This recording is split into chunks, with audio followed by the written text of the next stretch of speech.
Hi, guys.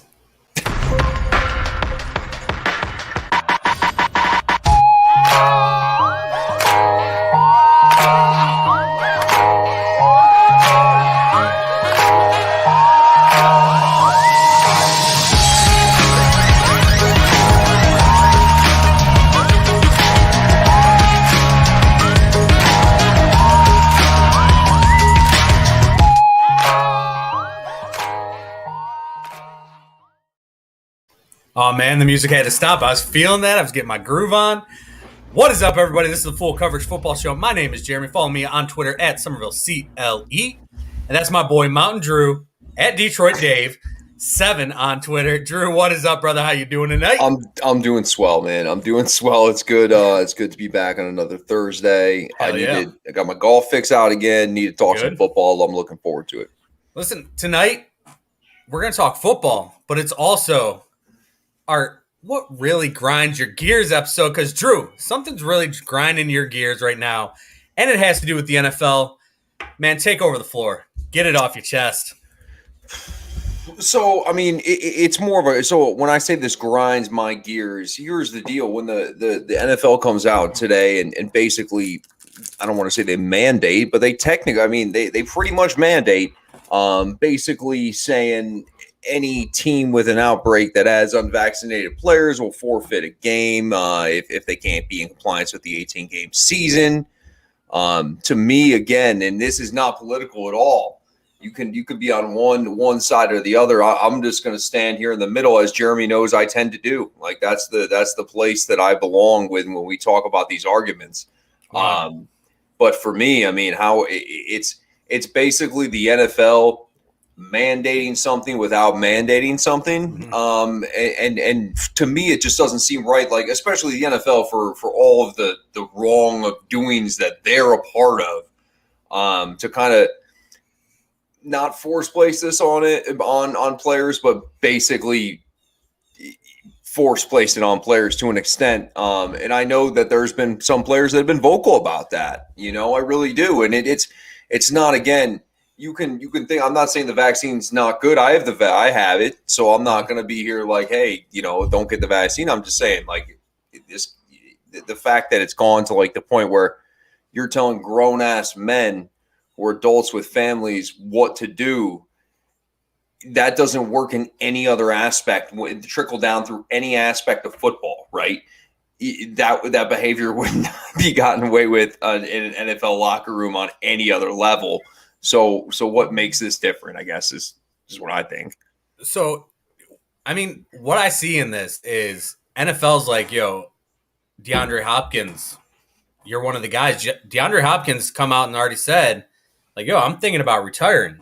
That whole story, he necessarily didn't say those exact words, but that's what the hint is. Right. I mean, we had a baseball player retire at like 2 a.m. last night and then be in uniform later on that same day. Whatever. But DeAndre Hopkins is a guy who apparently he's not into the vaccine. Everybody eats their own. I'm vaccinated. I think, hey, if you want to take care of other people and you think it's worth it, do it. If you don't, hey, that's your choice. Do whatever you want. But NFL, what this really comes down to, and why it should really grind your gears, is because they're looking at it from, hey, if we don't have some of our top players on the field because they didn't get vaccinated and they end up with COVID, what happens? Well, it costs them money. Yeah. And what do we always say on this show? This is a football show. We usually stick mostly to the NFL. We do a lot of NCAA, and we got something to talk about NCAA. I got to talk about Bryce Young tonight. We'll get to that later. But what it always comes down to is anytime you're hurting the NFL's bottom line, they're going to do whatever they can to go against it. And, yeah, they're going to say, no, we want to do what's right. This is what's right. Man, everybody makes their own choices. That's what makes America great. We're all making our own choices. Hey, I think if you want to take care of other people and this vaccine's really working, I don't know if it fucking works. I took it. Exactly. I'm like, I hope it works. Yeah, well, God, let's hope so, man. Rich Eisen from NFL Network got vaccinated and he got COVID again. Apparently, I'm worried you're gonna grow like a third arm or something, and I'm goofy enough looking as it is. I don't need some arm growing out of my shoulder here. But absolutely, that should grind your gears. I mean, come on. You're pushing these guys to 17 games. You're not giving them another bye week, but you want to take care of the players' safety. mean, come on. Yeah, and NFL's then full you of shit. mandate. So they're playing 17 games. You mandate that it would have to fit into the schedule a week later, Mhm. or basically it would have to basically coincide with another team's bye week, Yeah.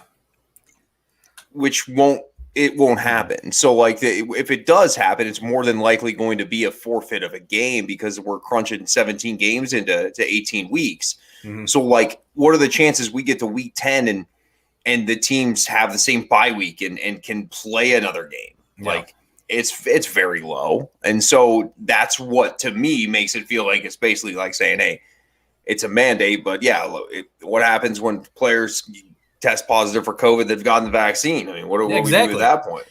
I Let's say a mean, whole team so tests positive like that. They're going to yeah, have to forfeit a game. They yeah. moved games around last year. They made it work. They I can do it couldn't again believe they this made it year. work. Yeah, and they will. They'll make I it mean, work. we don't want to see forfeited games, but I don't want to force dudes to get vaccinations if they don't want to. I mean, for whatever reason they choose to. I mean, that's their freaking choice, man. That's what makes America great. We all got our choice. America. I'm down with getting vaccinated, but hey, obviously you can still get COVID if you're vaccinated, whatever. I mean, it's obviously not as good as the polio vaccine. I haven't got polio lately, but that's a good thing. So we'll find out eventually how good this vaccine really is. But hey, you know what really grinds my gears? Yes. No, I don't. I'm very When intrigued by it. dudes get hurt before training camp, when you're thinking they are going to have a kick-ass year, and they finally got a quarterback they can play with in Matt Stafford, Cam Akers of the Rams. I held this dude on my fantasy team last year all season long, knowing eventually he was going to blow up. And by the time he blew up, I was out of the playoffs in that league. But this kid, talented beyond belief, it sucks to see him get hurt before training camp. Tear his Achilles, out for the 21 season. That's what really grinds my gears. And by the way, Yeah, whatever this is, it's tastes good. no. I'm glad. I'm glad that it's delicious. um, it just sucks, man. It always sucks because you know what? Like Cam Akers again was like on many people's boards of being like the breakout guy, right? Yeah. To your point, they're going to have the ability to kind of move the ball down the field a little bit more. It's not going to be as systemy as check down as it was. Yep. Whatever that says about my quarterback. But again, it's tough. It sucks to see somebody go down. And the problem is it's just the first one, right? We're just getting into camp. There's going to be more of these, and they're going to be bigger name players, and it's very tough because this is kind of what the off season is. And it blows, man, because people get hurt, and when they get hurt, they tend to be like injuries that are going to keep them out mostly for your entire season. So yeah, thoughts, prayers to him, but at the same time, yeah, it's like from a fantasy perspective, when you're in any sort of a league where you're keeping players from season to season, that one hurts because that was definitely one that I think yourself and many other people were planning on moving forward with. Cam's going to be a hell of a player. It's going to take another year, but hey, it sucks the way it happens, man. What else really grinds your gears tonight, Mr. Drew? Well, the off season in general grinds my gears. People, the stories that come out on this type of year, right, are just terrible, and we're tired of it, and we just don't need to see. We don't need to see Tom Brady throw a 3-yard out, and then everybody's or like you see a rookie, have a 15-yard gain in practice. And then we're here because that's where we're heading into, and it grinds my gears because like everybody be like, wow, I really start to think this guy's like better than I thought before, and it was like, why? Like, what do you mean? Because he ran for 15 yards in a t-shirt, like and that's what we're getting into, and it is. It's going to be like, oh man, I saw Dak threw a pass to CeeDee Lamb today, and it was like. Everybody's how many touchdowns do we think CeeDee Lamb has or whatever. It's like 150, 200. Based off this out against no coverage. I mean, yes, that grinds my gears. You know what grinds my gears? You were talking about breakout players. What grinds my gears is when we're taking guys who were high draft picks and then calling them possible breakout players in year 2 because they maybe didn't live up to their draft pick. When you knew going in, the situation wasn't going to be perfect for him. And the guy I'm talking about plays for your team. Mr. Jeff Okudah. People talking about Jeff Okudah being a breakout player this year. Well, yeah, if he plays any better than what he played last year in a shit defense and a shit scheme, he's going to technically be a breakout player. Come on now. Yeah. That grinds my goddamn gears. You know what grinds my gears is Kyle Pitts. And it has nothing to do with Kyle Pitts, the player, but can we stop assuming Kyle Pitts is going to walk in and be a dominant tight end when the track record of tight ends, and I know I know all of the scenario, you don't need to tell me that, but like, you see places put him as the 3rd, 4th best tight end in the league, and it's like he hasn't even played it down. It grinds my gears. Can we stop it with like, let's just everybody relax for the time being? It's incredible. What are you expecting out of Kyle Pitts this year? Like 800 yards. 800 yards would be a fantastic year for the tight end position.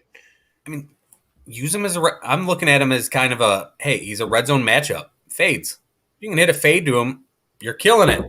Because he's got length, he's got the reach, he's got the jump, he's got the body. I mean, he has all the skills, but you're absolutely right. We've talked about the tight end position, how hard it is to come in and do anything. Jeremy Shockey was the last good or had a over great 1,000 yards start to his career. I mean, Jeremy Shockey played 800 years ago at this point? Yeah. It was Stone Age. I still had hope and no gray hair back then. I mean, come on. That's how long ago that was. That's right. I'm with you. That seems like a long time ago, right? I mean, Jeremy Shockey's been retired for 5-6 years now, I think. Easy. And that's how long ago. And I know TJ Hawkinson came in, we expected a lot of him. You had Kellen Winslow come in, we expected a lot. I mean, Travis Kelce was a late-round pick. George Kittle, a late-round pick. He didn't expect these things, but they developed. Tight end position is not easy in the NFL. Because even though we know he's a hybrid, he's still going to have to be an inline blocker at some point. And we know he struggles with that. Yeah, it'll be interesting. I mean, Browns took David Njoku first round. This kid couldn't have blocked me, couldn't have blocked my kid his rookie season. He's developed slowly into a hell of a football player. And we'll see if he continues to develop this year and maybe live up to that first-round pick. But so far, he hasn't done it. You look at these guys who are athletes, and they just come in as athletes, and you expect them to be gods, and they're not. So Kyle Pitts, focus on his touchdowns this year. That's what I'd say. I mean, he gets 8 to 10 touchdowns. I think it's pretty damn good. That would be a lot. That would be a lot. I would be 8. I feel like would be the ceiling for me. Mm-hmm. Like, that's a lot as a rookie. I mean, we'll see. 100%. Now, there's so much shit that can grind my gears right now as far as other things, but let's go into something else real quick. Drew and Jay. BS about that day. Brother Drew, how was your day today? Today was a good day. Didn't have to even use your AK? No, I didn't. I actually left it at home most of the day. I say it was a good day. I did have to go get my oil change, and then they told me that there was a nail in my tire. So I guess that wasn't a great day. But listen, I'm counting my blessings at this point. Today was the last day of soccer. Yeah, how'd that go? It was good. So the last 3 weeks, my daughter has been solid.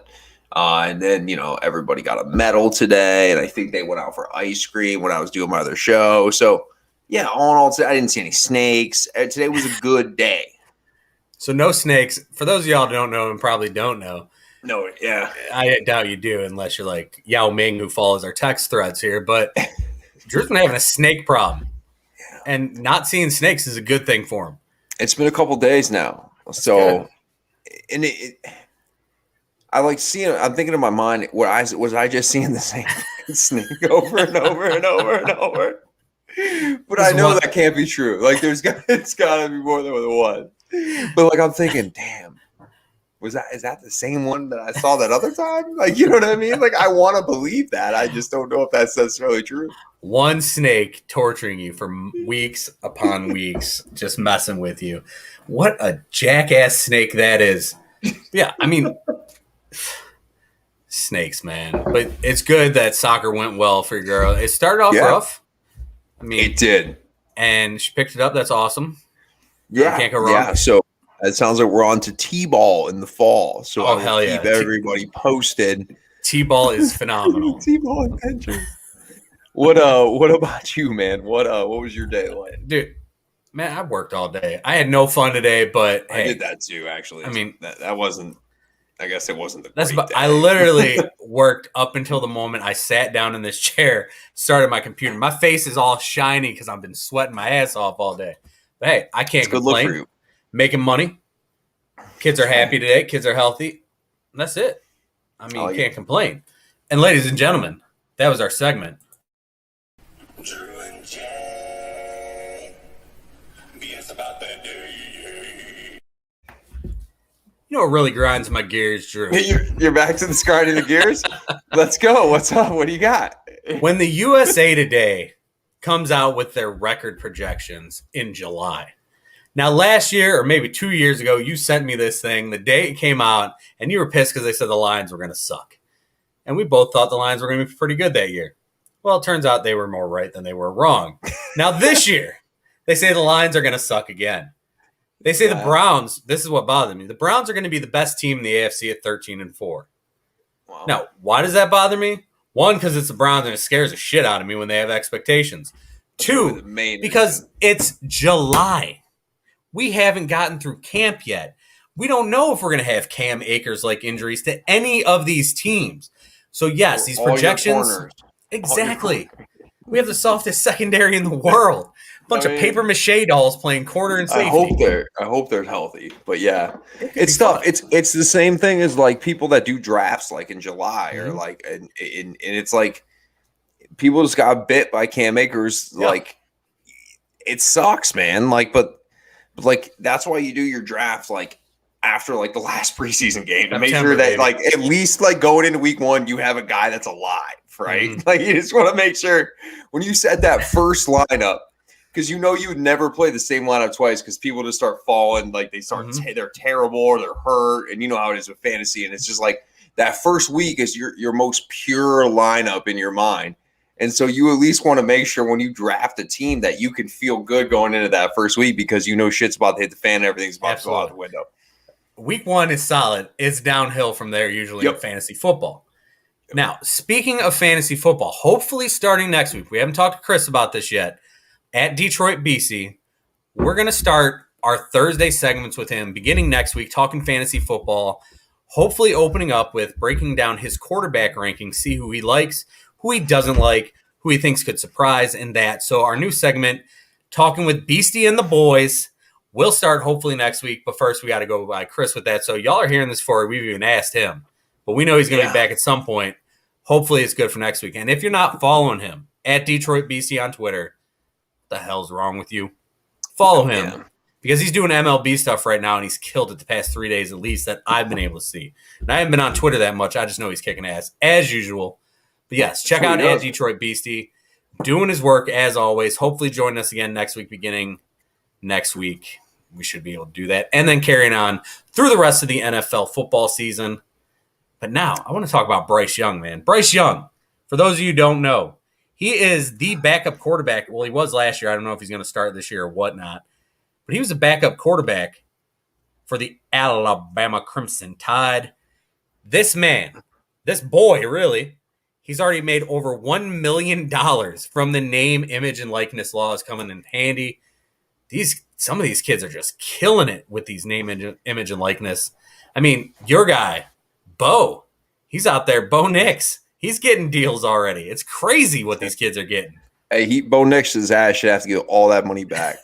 Trash ass. I know, I'm sure Bo Nix is a nice guy. So what level does it creep to though? So like, do you ever see like say there's like a LeBron type, and I know that that's like kind of ridiculous because there's only kind of one LeBron, but like just say there's a phenom in high school like this, like what did they get paid? Like I don't know how that works. Like I mean, because at high school they don't really they're not. I mean, they're giving you an education, but we're in college, you're getting a full ride, and I don't know how that will work, but like I'm all about the players getting paid because why not, right? Yeah, Like I'm not absolutely. gonna They like be deserve the it. old man on the lawn, like, oh no, they're getting an education, and they are, and that's freaking awesome. And 95% of these kids are probably going to use that to hopefully bolster their careers moving forward outside of football, because we know how limited the player pool is that is good enough to play in the NFL. Mm-hmm. But it's like, I love it and I agree with it, but like, where's the trickle down? Like, and also, like, fast money to kids that are 20 is $1 million to a kid that's like 19, 20 years old. that's fast money, dude. And Now, that's to me, that's scary with people that have actually, and most of these kids have grown up with basically nothing. yeah. I'm not throwing everybody into one pile, but like I bet that there was more people, that were struggling that weren't or barely getting by. So like you throw this kind of money in front of them. So it's a weird perspective, but you could argue like they're going to get the money thrown their way anyway. Are they going to be more mature in a year or two? I can't answer that question. It's just an observation more than anything. Now, it's funny you talked about possibly another LeBron because today there was a Woj bomb. Another first in the name, image, likeness laws. Prep phenom Mikey Williams, who I've never even heard of, and maybe I'm out of the loop here, signs a deal with Excel SM for endorsements. Excel VP Matt Davis tells ESPN that Williams will generate millions of dollars. Mikey's relevance around his peers in the basketball community is off the charts. So there is a high school kid, a prep phenom, who has already signed a deal. But, okay, well, I look like an ass then. I just saw it a little bit ago, like on my way home. But I've never heard of him either. So apparently we're not cool in the basketball world. That's why we're doing a football show here. But hey, I mean, I think I would hear about a dude that was awesome named Mikey Yeah. Williams. I mean, I don't know. It's kind of a catchy name, Mikey Williams. Mikey. And it's Yeah. smart to go by Mikey Williams instead of Mike Williams because there's been enough Mike Williams in the NFL we've heard of, and I mean, not They're very all good. mediocre or terrible. Yeah. Yep. Exactly. But let me ask something. With these kids making this kind of money right now, does it change the hunger for them going forward? Or is this going to be like, look at the money I'm making now. I can make 8 times this amount if I keep working my ass off. You think it's going to change? Depends on the kids? individual. Yeah, certainly. 100% with It you. depends on the individual kid, though. I mean, I don't think like so. Some people are just naturally talented, naturally freaking awesome, and things come easy to them, right? Where other people may have to bust their ass to get everything they've gotten, and so when money comes easy to you and everything's been easy in life, then yeah, your work ethic may not be that one of the guy that's grinding his ass off to get to where he is. So I think it certainly will, but to an extent, I guess, depends on the individual. 100% with you on that. That's exactly what I was thinking. Now, not to put you on the spot, but looking back at history here of college sports, what player do you think would have made the most money from these name, image, and likeness laws? Cam Newton. Cam Newton? I was thinking Cam, Reggie Tebow, Reggie Bush, Leinart were my guys. Yeah, Reggie Bush I might go with, actually. I think Reggie Bush would have been. He had the LA market, man. My goodness, he was already making money. Nowadays, like your reach on social media, like that you have millions, like, oh, he wouldn't even have to, like, he would make more money in like that than he would get a contract in the NFL as a running back. 100%. Right? 100%. Yeah, it's wild. I mean, we'll see what happens, but yeah, I think Reggie Bush. There's only like so many, like, because Reggie Bush was like charismatic, he had personality. He would probably be my pick, I guess. Cam Newton. I'll go with Reggie Bush over Cam. Yeah, Cam, great personality. He was the guy there. I mean, really one big year at Auburn. Yeah. I mean, Tebow would have done it, but Tebow, like, only so much. He would have been great for car dealerships and stuff like that. He didn't have the Reggie Bush personality. Vince Young would have been an interesting one for me. Yeah, that's a good one. I mean, yeah. Kind of in the Reggie Bush era. Yeah. Like, for sure in the Reggie Bush era. Yep. Would have been interesting. Hit us up on Twitter at Somerville CLE, at Detroit Dave 7, or at FCFS Pod with the guy you think would have made the most, or maybe even the girl. I mean, Diana Taurasi could have killed it back in the day. I mean, Rebecca Lobo, any of those UConn girls would have killed it. I mean, Shamika Holdsclaw, we're going to Tennessee. Those girls would have been making money. Hey, I'm just saying what would have happened, how big those teams were back in the day. But I get what you're saying, but Not you're talking about a different amount of money. Yeah, it wouldn't have been the same. Sexism at all. You're talking about a different amount of money. Nope, no sexism at all, but you're absolutely 100% right. The way it would have been, but they would have made their money. They would have been doing well. And even looking at basketball, I'm like, I'm trying to think of who really would have been that guy to make money. And you look, Zion. Yeah, because I think Zion's got the personality. Could have been, but I mean, think about LeBron starting in 9th grade. Like we went back there. I mean, LeBron starting in 9th grade was that guy, and we knew was coming up. Yeah. I mean, he got the Hummer in 11th grade. I mean, the Hummer vehicle. Maybe he got one earlier than that. But how you doing? Anyway, yeah, these kids would have made some money. Yep. No, I agree with that. That's the way it would have been. But yeah, this name, image, and likeness law. Glad it's there because these kids do deserve money, and yeah, it makes Dabo Sweeney pissed off. But hey, if you're like the third best player on the golf team, it's probably not. Life doesn't change for you much. With what about the second guy on the golf team? Oh, doesn't change at all. You better be like one of the top 3 players in the country, otherwise, yeah, you're toast. I mean, Tiger Woods coming out of Stanford. What do you think he would have been doing? No, making money, nothing. He would have been making some money, but not much. All right, because back then people didn't watch college golf like they do now. And they really don't do now either. But I mean, he changed everything. So yeah, it's true. So I mean, he was certainly made money, but not like I don't know. I'm going back and thinking of like some of these phenoms we had, like Michelle Wee. She was like 12, killing it in PGA. Like she would have can't break 80 now. I mean, yeah, and I'm thinking like Freddie Adu was a crazy good soccer player. Apparently, I know nothing about him. I only remember his name because never heard of him. It was like the one guy I heard of. But some of these kids could have made some damn good money, and it's interesting to see. But hey, at least it gets us an NCAA football game coming up. And EA, don't give us just Madden with college football teams. Do it right. That's what they're going to give us, dude. I know that's what they're going to give us because that's what they do. But man, NCAA, the old school NCAA games, they were just the best.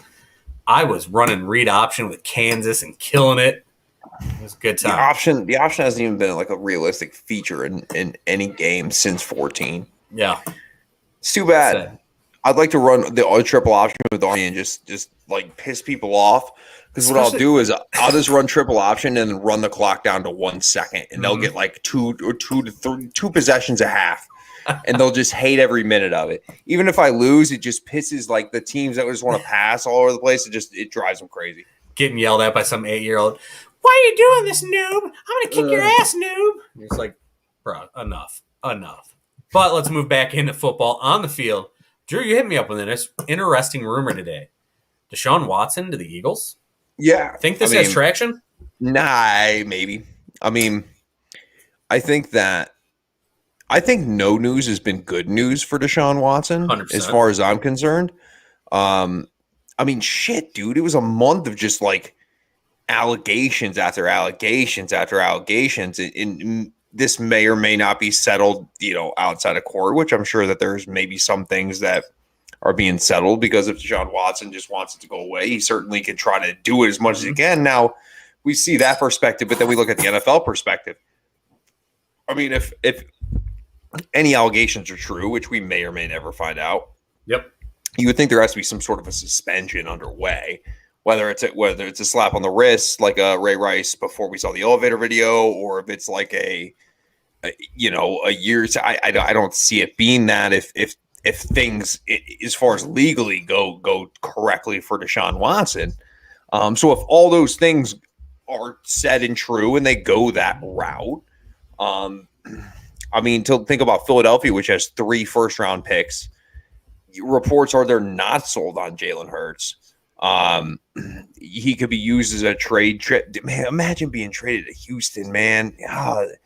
Listen, it's not like Philadelphia. I don't want to say it's not like Philadelphia is not better because they certainly are. It's a way better, constructed football team. But man, if it's not like bright sunshine and roses there either, as far as weapons are concerned offensively.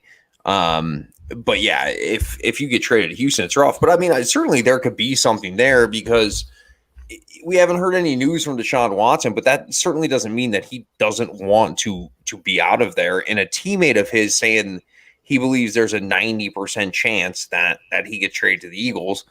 Well, that seems pretty weird. I believe it was a teammate of his. I don't know if I'm wrong. Just punch me, but I think that that's the case, and so that seems kind of glaring to me to an extent. Not that I think that a player would know where necessarily the other player was going to be traded to, because that doesn't make a lot of sense. But I still think that what it tells me is that it's more likely than not that Deshaun Watson still wants to be dealt and will be dealt. 100% with you on that.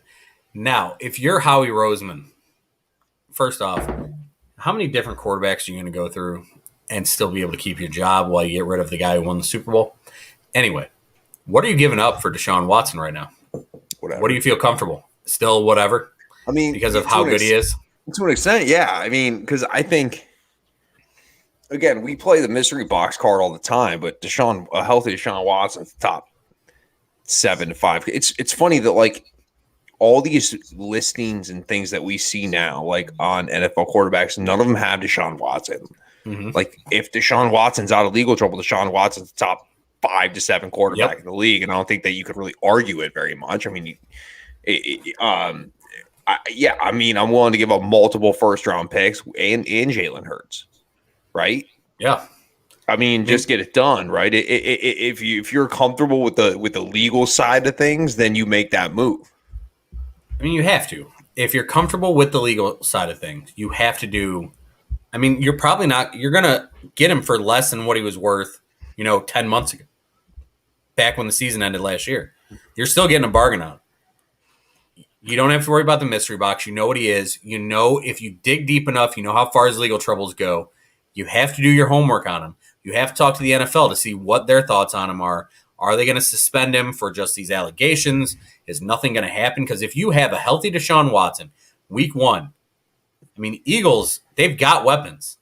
Miles Sanders. I mean, they got the Jalen's. I mean, they've got wide receivers. Chill, bro. They have. It's okay. It you is. Act like it's. But Deshaun it's Watson steps in there. No, I agree. They go from here to here. Dude, he went from Nuke and Will Fuller to Jim and Jack. Yeah, still had a damn good year. I mean, the guy can throw the football. I agree. But if the Eagles get Deshaun Watson, are they the favorite in the NFC East? No, I don't think so. I don't. I don't either. I think that, at that point, I think we're over-evaluating their roster. I know that they won a Super Bowl, 3 years ago, 2 years ago? 4 years ago. 3 years 2017? ago? 2018? Was it 20? It's 2017, 2018. Either they way. won a Super Bowl at some point that was 3 or 4 recent. years ago. So they won a Super Bowl recently within the last 5 years. But again, that roster is not that great. They clearly are dysfunctional inside internally in that organization with whatever the hell the Carson Wentz situation was. So but they have the scheme now. Scheme. Scheme. Listen, man, and it's hard to expect anything from out of a rookie head coach, and even if they got Deshaun Watson, it would be a building block for years to come. But I don't think that roster is necessarily better than the other 3 in that division. I think they're all still pretty damn close overall. Those 4 teams. I mean, Washington's got the best defense. And if Fitz can play Fitz-style football and get the ball to McLaurin and Curtis Samuel, I think Washington will be the surprising one. Mm-hmm. Dallas, I still don't trust the defense. I think Dallas will just kind of do like a Dallas thing where they're kind of like mediocre and they might sneak in the playoffs. But, like, Dallas hasn't dominated anybody in recent memory. So, like, I don't expect that. I do like Washington. I love their head coach. And I do love that you bring in Fitz. You got weapons. And again, the bookends defensively. The bookends defensively just get me so excited. So I'm thinking Washington may have a pretty solid year. Yeah, that whole division is flip a coin, and then that's who you got. Basically, same as it was last year.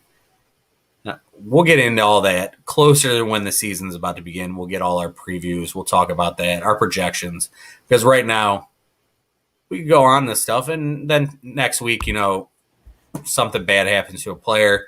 God forbid it does, but it's probably going to happen some point during training camp, preseason. Oh, yeah. We'll have something to talk about next week as far we'll as get it. I'm sure.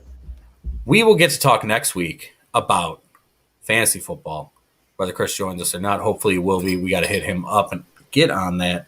But before we get out of here tonight, I want to talk about one thing. Greg Knapp, the Jets assistant head coach, passed away after being hit by a car, it looks like, on his bicycle, rendered him unconscious immediately, and he never regained consciousness. He spent 33 years coaching football, the first 9 at Sacramento State, and the next 24 in the NFL.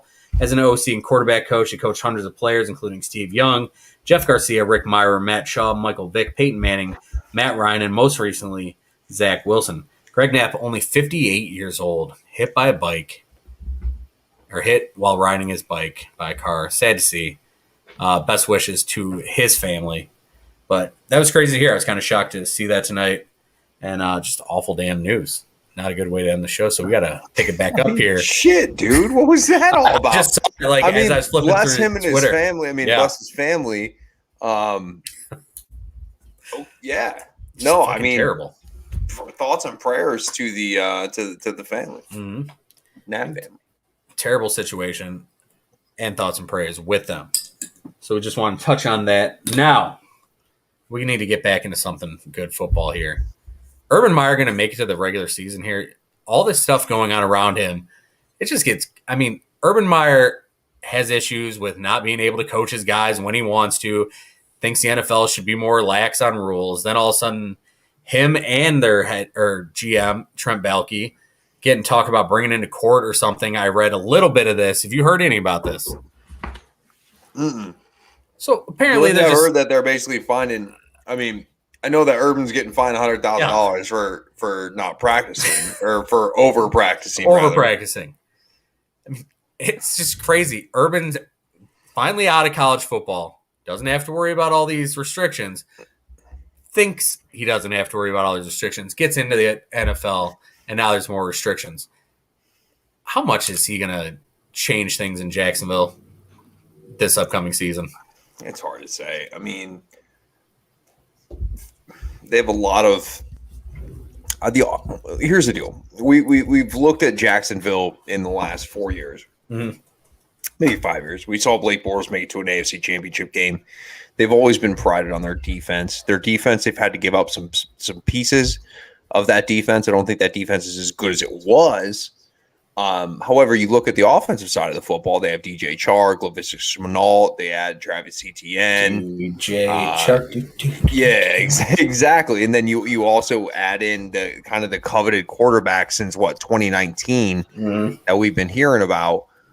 So there's pieces there, especially offensively with James Robinson as well.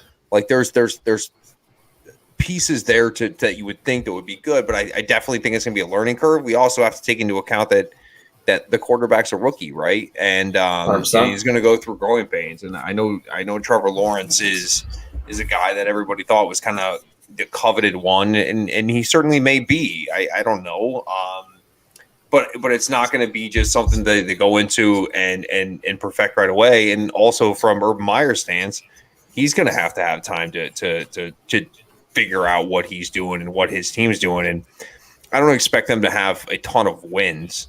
But again, you expect growth from not only the head coach, but the quarterback. It's kind of what you're looking for this year. And you kind of hope to take off from there. But I think it's kind of unrealistic to expect him to walk in and completely turn this thing around right away. The one thing I worry about him a little bit is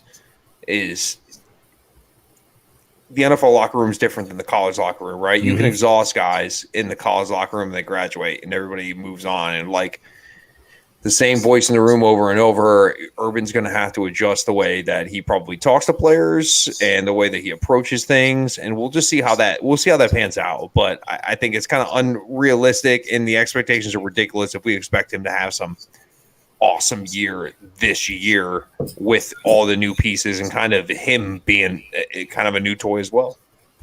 I'm with you on that 100%. And you can see that he's struggling to figure things out still. He's learning. It's a learning process for him. It's going to be that way the whole season. We'll have to see how he does travel, if he can figure it out early, what works best for his team, what doesn't work for his team. It's all different. You hit it with the voice of the locker room. It's these guys are adults, they're grown-ass men. They're getting paid. Well, now the kids are getting paid too, so it doesn't really matter, but it is a different thing. Coaches thing. Aren't getting paid what they're getting paid. Nope. It's different. Maybe Urban. Urban's doing pretty good. Yeah, that's true. Urban is doing pretty damn well. He paid some cash. So, before we get out of here tonight, right now, as we sit here on July 22nd, we talk about we're not going to worry about any of these projections because we don't know what's going to happen through the preseason. We'll have our full NFL preview show coming up probably the week before the season starts. But let's have a little bit of fun. More touchdowns as we sit right now, Trevor Lawrence or Zach Wilson? Trevor Lawrence. I'll take Zach Wilson. Okay, that's fine. I don't even like Zach Wilson that much. New York Jedi. I mean, I just don't. I think that there's more weapons in Jacksonville than there are in New York. I'm with you on that, but hey, you never know. We'll see what the kid can do. More touchdowns, Justin Herbert or Baker Mayfield? Justin Herbert. It's hard to go against Herbert. We're part of the Herbert Hive now, baby. We've been on him since, the first game he started. From then on. There's none of that is true. I feel like I almost need to make up, but I think that the way that Cleveland wants to run their offense and the way that the Los Angeles Chargers want to run their offense is different. And I think that you guys are going to not rely on the running game more, but I think it's going to be more of, of course, your play. We've seen what Stefanski likes to do, and I think that in Los Angeles, they're going they're probably going to air the ball out more, and they're probably going to use Eckler more out of the backfield. Of course, I'll just go with Herbert. More touchdown passes this season. The slimmed down Ben Roethlisberger, who got a really good angle on that picture. Bro, he looks the same. He's the same guy. Oh, Jesus, I got to go with Ben Roethlisberger. I want to go with Ben. I mean, at least Ben can potentially play the whole season. Yeah. Cam, no, I'm going with Ben. It's not relatively close for me. More touchdown passes, Pat Mahomes or Justin Herbert? Pat Mahomes. More touchdown passes, Deshaun Watson or Justin Fields? Well, that's a tricky one. There you go.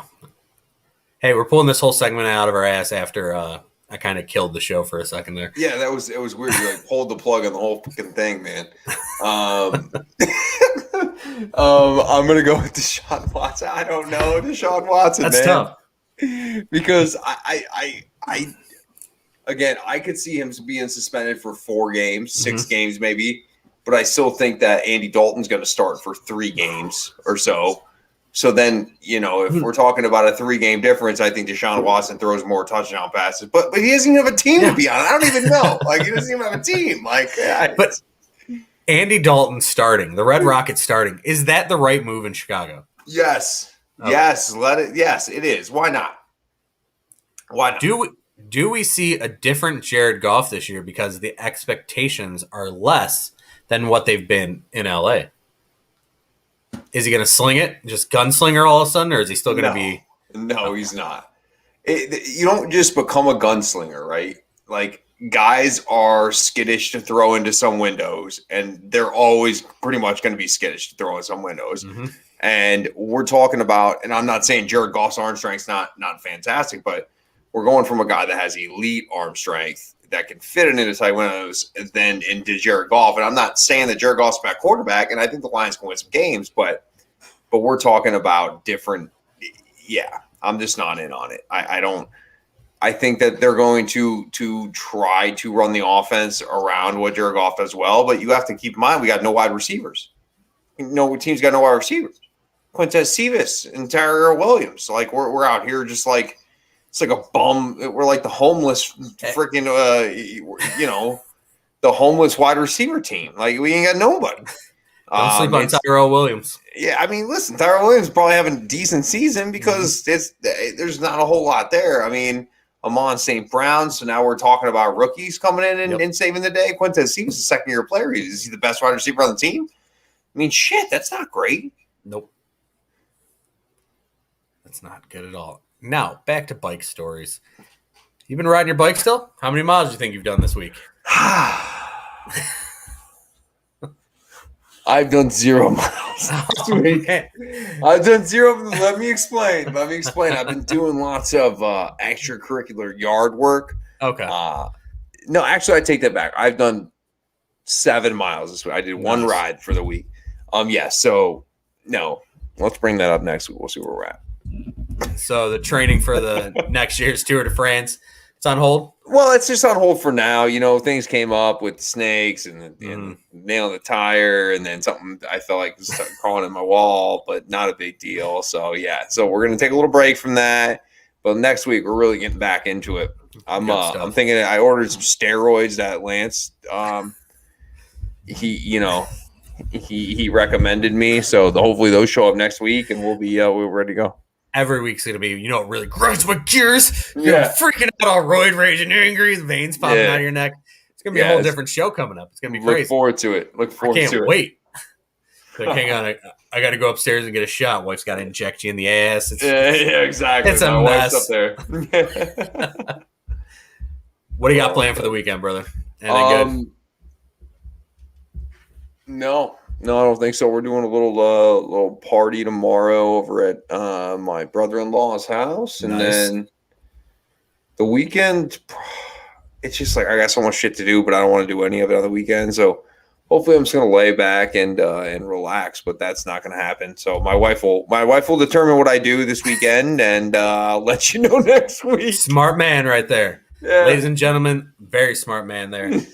That's Mr. Drew Ward at Detroit Dave 7. Follow him on Twitter. Check out his golf stuff. And hey, if your golf game sucks and you need help and you can't afford a coach, you got a golf pro sitting there ready for you to send emails to wardgolf87 at Yahoo. Yeah, or DM me or whatever you need to do. Or DM. That was impressive. Send your videos.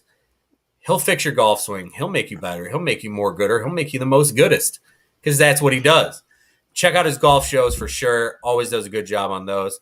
See him next week here between 8 8:30, hopefully, depending on my crazy-ass schedule here. When we start for the full coverage football show, I am Jeremy Somerville at Somerville CLE on Twitter. Remember, you can check out all our shows on our Facebook page at FCFS Pod on Facebook.